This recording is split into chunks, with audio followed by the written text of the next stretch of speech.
एक बहुत ही अजीब बात है। दुनिया का हर देश, अमेरिका, जापान, चीन, जर्मनी, यहाँ तक कि सऊदी अरब, सब के सब कर्ज में डूबे हुए हैं। तो एक सीधा सा सवाल उठता है, अगर हर कोई देनदार है तो भैया लेनदार कौन है? तो चलिए आज इसी पहेली को सुलझाते हैं। आखिर ये सारा का सारा पैसा जा किधर रहा है? इसे समझने के लिए हमें पैसों के इस अदृश्य जाल की तह तक जाना होगा। तो सबसे पहले इस नंबर को देखिए, 315 खरब डॉलर। पता है ये कितना है? ये पूरी दुनिया की इकोनॉमी को 3 बार मिला दें, उससे भी ज्यादा है। ये सिर्फ एक नंबर नहीं है, ये उस सिस्टम का वजन है जिस पर हमारी आज की दुनिया टिकी है। अब हम सब कर्ज को एक बोझ समझते हैं, एक प्रॉब्लम, लेकिन सच कहूं तो ये सिर्फ एक बोझ नहीं है। असल में ये हमारी आज की दुनिया का पूरा आर्किटेक्चर है। हर जंग, हर आर्थिक तरक्की, हर संकट, सब कुछ इसी अदृश्य ताने बाने पर टिका है। और जानते हैं ये सब शुरू कहाँ से हुआ? एक जंग से। बात है 1694 की। इंग्लैंड की लड़ाई चल रही थी फ्रांस से और उन्हें चाहिए थे पैसे। तो उन्होंने एक तरकीब निकाली, व्यापारियों से उधार लो और बदले में वादा करो कि भविष्य में टैक्स से ब्याज चुका देंगे। बस इसी वादे से जन्म हुआ सरकारी बॉन्ड का, और साथ ही हमारे आज के फाइनेंशियल सिस्टम की नींव रखी गई। ठीक है, तो अब जरा इस पैसे के पीछे पीछे चलते हैं और ये पता लगाने के लिए कि भाई लेनदार कौन है, शुरुआत करनी होगी दुनिया के सबसे बड़े कर्जदार से, यानी अमेरिका से। और यहीं पर चीजें मजेदार हो जाती हैं। अमेरिका का लगभग 2/3 सार्वजनिक कर्ज खुद अमेरिकियों के पास ही है। जी हाँ, मतलब उनके अपने बैंक, पेंशन फंड और आम लोग। अमेरिका का सबसे बड़ा लेनदार खुद अमेरिका ही है। अच्छा, तो फिर विदेशियों का क्या? अगर हम विदेशी होल्डर्स को देखें तो लिस्ट में टॉप पर है जापान, लगभग 1 खरब डॉलर के साथ। उसके बाद आता है चीन, करीब 800 अरब डॉलर के साथ, और फिर यूके और दूसरे देश हैं। तो वो जो बात चलती रहती है ना कि चीन ने अमेरिका को खरीद लिया है, वो बात पूरी तरह सही नहीं है। चीन का कर्ज अमेरिका के टोटल कर्ज का सिर्फ 2% है। मतलब ये इस पूरी पहेली का बस एक छोटा सा हिस्सा है। तो यहाँ आता है हमारा पहला बड़ा खुलासा, इस कहानी का पहला ट्विस्ट। लेनदार कहीं बाहर नहीं है, वो तो आईने में ही है। मतलब एक देश असल में खुद को ही कर्ज देता है। देखिए, ये एक साइकिल की तरह है। सरकार को पैसे चाहिए तो वो बॉन्ड जारी करती है, देश के ही बैंक और पेंशन फंड्स उसे खरीद लेते हैं। फिर आम लोग जो टैक्स देते हैं, उस पैसे से सरकार उन बॉन्ड्स पर ब्याज चुकाती है, और ये ब्याज वाला पैसा घूम फिरकर वापस लोगों के ही पेंशन और सेविंग्स अकाउंट्स में चला जाता है। मतलब पूरा एक क्लोज्ड लूप है। अब इसी आइडिया को, इसी आईने वाले लेनदार के कॉन्सेप्ट को पूरी दुनिया पर लागू करके देखिए।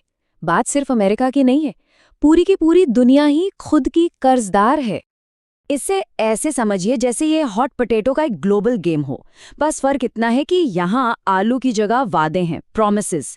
हर कोई एक दूसरे को ये वादे पास कर रहा है, और गेम बस इसीलिए चल रहा है क्योंकि कोई भी उठकर जा नहीं रहा। ये जाल बुना कैसे है, ये देखिए।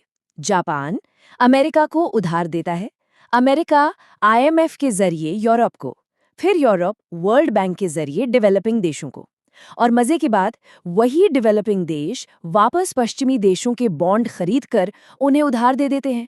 ये कभी न खत्म होने वाला IOU, यानी मैं तुम्हारा देनदार हूं, का जाल है। और अब आता है इस कहानी का सबसे बड़ा, सबसे हैरान करने वाला सच। सुनिए, ये जो देशों का कर्ज है ना, इसे कभी पूरा चुकाने के लिए बनाया ही नहीं गया था। देखिए, हम और आप जब लोन लेते हैं घर के लिए, गाड़ी के लिए, तो हमें प्रिंसिपल अमाउंट चुकाना होता है ना? पर सरकारें ऐसे काम नहीं करती। वो क्या करती हैं? पुराना कर्ज चुकाने के लिए नया कर्ज ले लेती हैं, मतलब नए बॉन्ड जारी कर देती हैं। इसे रोल ओवर करना कहते हैं। मकसद कर्ज खत्म करना है ही नहीं, मकसद है उसे चलाते रहना हमेशा। तो असली खेल क्या है? असली खेल रीपेमेंट का नहीं, भरोसे का है। ये पूरा का पूरा सिस्टम सिर्फ एक विश्वास पे टिका है कि सरकारें अपना ब्याज चुकाती रहेंगी। बस जब तक ये भरोसा है, ये गाड़ी चलती रहेगी। और यहीं पर सबसे बड़ा पैराडॉक्स है। ये सरकारी बॉन्ड, जिसे हम कर्ज समझ रहे हैं, उसे असल में देनदारी नहीं बल्कि दुनिया के सबसे सेफ फाइनेंशियल एसेट माना जाता है। मतलब हर कोई, पेंशन फंड्स, बैंक्स, सब इसी पर टिके हैं। सोचिए, अगर सरकारें अपना सारा कर्ज चुका दें तो क्या होगा? पूरी फाइनेंशियल सिस्टम ही बैठ जाएगी, क्योंकि उसकी सबसे भरोसेमंद एसेट ही गायब हो जाएगी। लेकिन इस भरोसे की कीमत क्या है? और सबसे जरूरी सवाल, ये कीमत चुकाता कौन है? जब ये भरोसा टूटता है तो हमने देखा है कि क्या होता है। ग्रीस याद है 2010 में जब सरकार दिवालिया होने की कगार पर थी तो बेलआउट के नाम पर ऐसी शर्तें लगाई गईं कि वहां बड़े पैमाने पर बेरोजगारी फैल गई। श्रीलंका का हाल देखिए, करेंसी की कमी हुई और पूरा राजनीतिक सिस्टम ही ढह गया। जब ये सिस्टम फेल होता है तो इसकी कीमत आम इंसान को चुकानी पड़ती है और वो कीमत बहुत भारी होती है। पर एक और बात है, एक ऐसा सच है जिस पर ज्यादा लोग ध्यान नहीं देते। सोचिए, सरकार जो ब्याज चुका रही है वो पैसा जा कहाँ रहा है? वो पैसा आम टैक्स पेयर की जेब से निकल रहा है और उन अमीर लोगों और इंस्टीट्यूशंस के पास जा रहा है जिनके पास ये बॉन्ड्स हैं। तो असल में ये कर्ज सिर्फ देशों के बीच का लेन देन नहीं है, ये समाज के अंदर ही एक क्लास से दूसरी क्लास में दौलत का ट्रांसफर है। तो हम घूम फिर कर वहीं आ गए। देनदार कौन है, लेनदार कौन है, ये लाइन अब पूरी तरह से धुंधली हो चुकी है। ये एक ऐसा सिस्टम है जो हमने खुद बनाया है, जो भरोसे पर चल रहा है। पर सवाल ये है कि तब क्या होगा जब हम एक ऐसे वादे का ब्याज भी नहीं चुका पाएंगे जिसे पूरा करने का इरादा कभी था ही नहीं? तब क्या होगा?